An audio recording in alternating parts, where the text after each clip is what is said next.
Hi everyone, আসসালামু আলাইকুম। আজকে একটি রান্নার রেসিপি নিয়ে এসেছি আপনাদের মাঝে। আর এই রান্নাটা খুবই কমন রান্না। কম বেশি সবাই আমরা আমাদের বাড়িতে বা বাসাতে করে থাকি। আজকের রান্নার রেসিপিটা হচ্ছে গরুর মাংস কষা। সেই সাথে আমি সামান্য পরিমাণ আলু দিয়ে দেব, কারণ আজকের মাংসটা আমি রান্না করব খিচুড়ি দিয়ে খাওয়ার জন্য।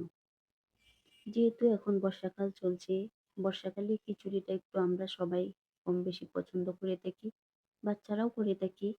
আর খিচুড়ির সাথে যদি কষা মাংস হয়, তাহলে কিন্তু এটার স্বাদ বেড়ে আরো দ্বিগুণ হয়ে যায়। এখানে আমি তেলটাকে সামান্য পরিমাণ গরম করে এলাচ, দারচিনি, তেজপাতা দিয়ে দিয়েছি। এখন অল্প অল্প করে গরুর মাংস দিয়ে দিয়েছি। সেই সাথে মরিচের গুঁড়ো, হলুদের গুঁড়া, ধনিয়ার গুঁড়া, জিরে গুঁড়া, স্বাদ মতো লবণ দিয়ে দেবো। সবগুলো পরিমাণ মতো দিবেন, যে যেমন ঝাল খেতে পছন্দ করেন সে অনুযায়ী দিয়ে দিবেন। আর মশলাটা যদি সঠিক পরিমাপ মতো দেওয়া যায়, তাহলে মাংসের কালারটা যেমন সুন্দর আসে, খেতেও কিন্তু অনেক বেশি মজা হয়ে থাকে।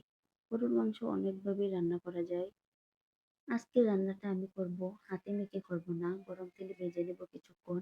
আর এভাবে ভেজে যদি রান্নাটা করা যায়, তাহলে মশলার কোনো কাঁচা ঘ্রাণ থাকে না, দেখা যায় খেতেও স্বাদটা বেড়ে যায়। আর আস্তে আস্তে গরুর মাংস কষাতে হয়। যদি অল্প ঝুলেই কষানো যায়, মাংসটা যেমন সিদ্ধ হয়, তেমন খেতেও কিন্তু স্বাদ বাড়ে। আমার দেখানো প্রসেস অনুযায়ী যদি আপনারা রান্নাটা করতে পারেন, আশা করি খেয়ে বাসার সবাই খুবই প্রশংসা করবে। এখানে আমি মাংসটা খেয়ে যে মশলাগুলো দিয়েছি, সবগুলা দিয়ে একটু নেড়ে চেড়ে নেব। আর এভাবে নেড়ে চেড়ে রান্নাটা করলে দেখা যায় সিদ্ধ হয় এবং মাংসের গায়ে প্রত্যেকটা মশলাই ঢুকে থাকে। আরো কিছুক্ষণ এভাবে কষিয়ে নেব। স্লো মোশনে রাখতে হবে চুলাটাকে। এখন আমি এখানে দিয়ে দিচ্ছি আদা বাটা, সেই সাথে পেঁয়াজ এবং রসুনটাকে আমি ব্লেন্ড করে দিয়ে দিয়েছি। আপনারা চাইলে শিলপাটায় বেটেও নিতে পারেন। যেহেতু আমার হাতের কাছে ব্লেন্ড ছিল এবং ইজিলি করে নিয়েছি, এখন এটা একসাথে দিয়ে আরো কিছুক্ষণ কষিয়ে নেব। আর গরুর মাংস যত কষানো যায় ততই কিন্তু মজা হয়ে থাকে। এখনো পুরোপুরি কষানো হয়নি, একটু একটু করে এভাবে কষিয়ে নেব।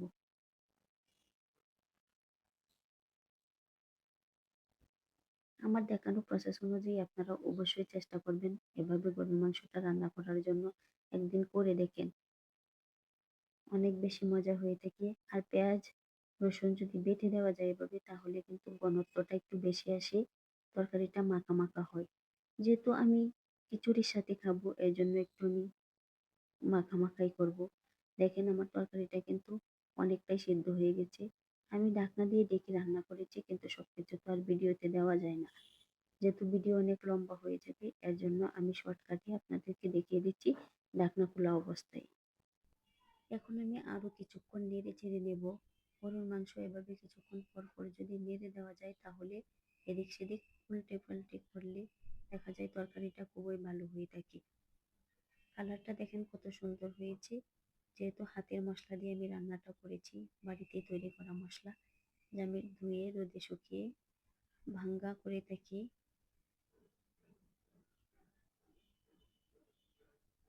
আর গরুর মাংস রান্না করলে বেশ অনেক সময় নেয়। ভালোভাবে কষানোর পর এ পর্যায়ে আমি আলু দিয়ে দিয়েছি। আলুটাকে সামান্য পরিমাণ একটু ভাপিয়ে নিয়েছি, কারণ এর জন্য যেহেতু মাংসটা কষা কষা হবে, সেই সাথে আমি মাংসে আর কোনো ঝোল ব্যবহার করব না, এই ঝোলটাতেই আমি রান্নাটা করব। এর জন্য আলুটাকে আমি আলাদা সিদ্ধ করে নিয়েছি। আপনারা চাইলে মাংসের সাথে দিয়েও সিদ্ধ করতে পারেন, এটা যে যার সুবিধা অনুযায়ী করে থাকি। আমি যেহেতু আর কোনো এক্সট্রা পানি ব্যবহার করব না, এতটুকু পানি দিয়ে পুরো মাংসটা রান্না করব, এর জন্য আলাদা করে নিয়েছি।